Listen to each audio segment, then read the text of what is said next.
Sally up, and bring Sally down. Last done start, gotta tell the ground. Sally up, and bring Sally down. Last done start, gotta tell the ground.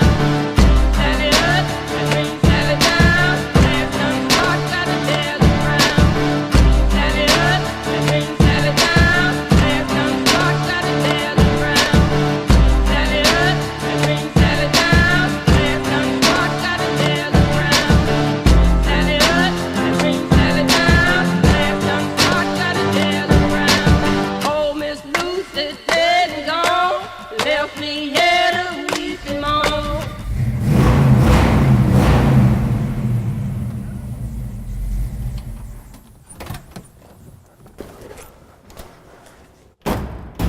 I just wish this car looks as good as it drives. Yeah, this car is amazing. And you do drive like a madman. Try. Hey guys, today in the Detail Garage, me and Alex are going to be polishing this beautiful 1966 Mustang Shelby Cobra GT350H. It looks cool and clean, but it still needs some attention. Looks can be deceiving on this car. This car looks good on camera, but we're going to show you the secret to reveal all its flaws. And believe me, this car has a lot of them. So let's get to it. All right, so let me show you exactly what I mean. So this car, from this angle, looks great, right?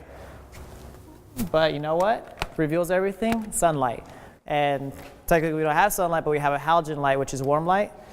And if you go along with the light, you'll see a lot of imperfections. You'll see scratches and swirls.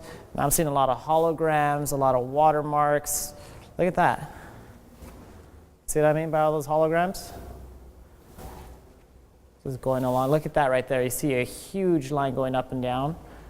See, Alex, look how bad that hologram was in this quarter panel. Looks like somebody has some poor buffing techniques. Yeah, exactly. These are pretty bad. So what Nick referred to were holograms. Holograms, a lot of people think are scratches and swirls on the surface, mostly swirls.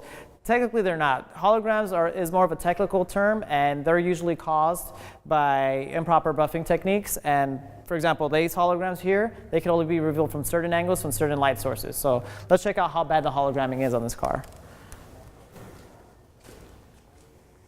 I'm just seeing a lot of scratches and swirls.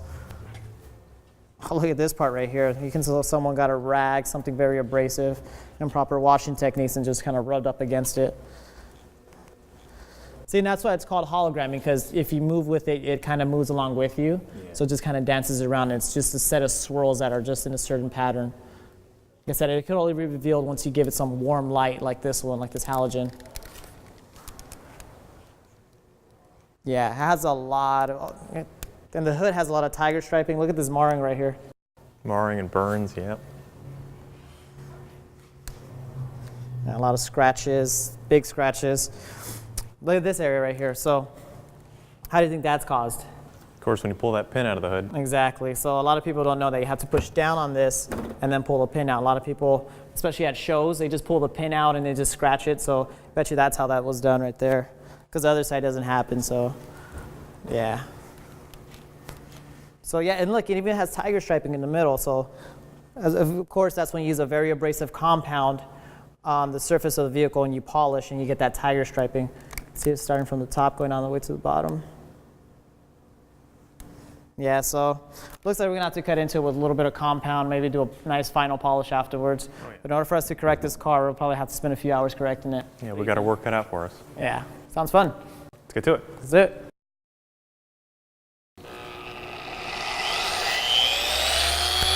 Yeah. What are you doing?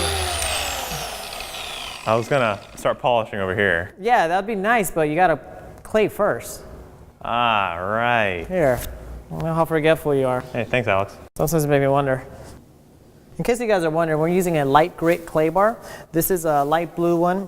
This one will not damage the surface of this paint because this paint is fairly new, so we don't want to make sure we don't mar it. So this is specifically designed for paint jobs that are brand new or brand new vehicles less than a year old.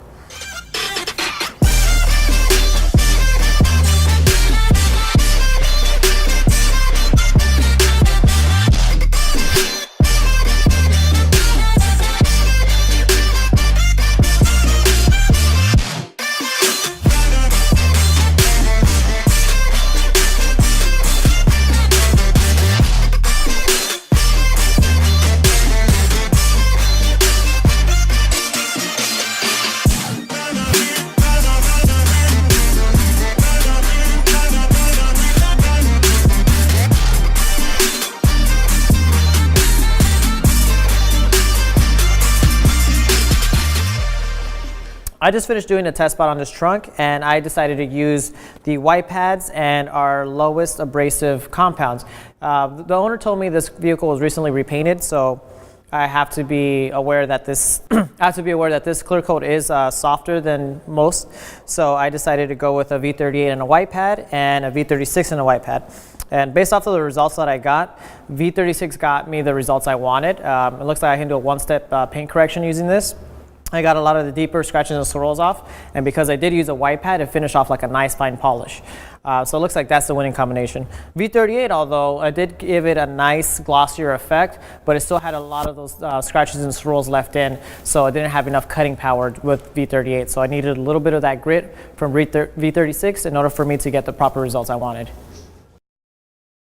So we went ahead and did a test spot in the back. Alex found that the winning combination is going to be a white pad with V36. We have this entire vehicle to polish, so we're going to go ahead and jump on that. We'll see you in a bit. Left me here to weep and moan.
So we just finished polishing this Mustang. It's looking really great. As with any detail, the last step is to protect it. That's why we went ahead and grabbed our jet seal. This is up to 12 months of protection against UV rays, harsh elements, as well as any kind of contamination. We're going to go ahead and cover this whole vehicle, and we'll see you in a bit.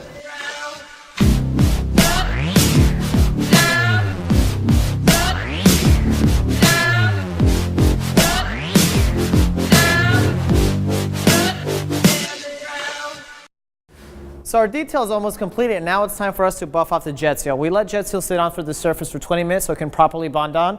We're going to be buffing it off using our red line microfiber towels. These towels are perfect for buffing off jet seal. Just be sure before you start using these to tear off the tag before using it. We just finished a paint correction. Last thing we need is a tag scrolling it up again. It's time to buff off.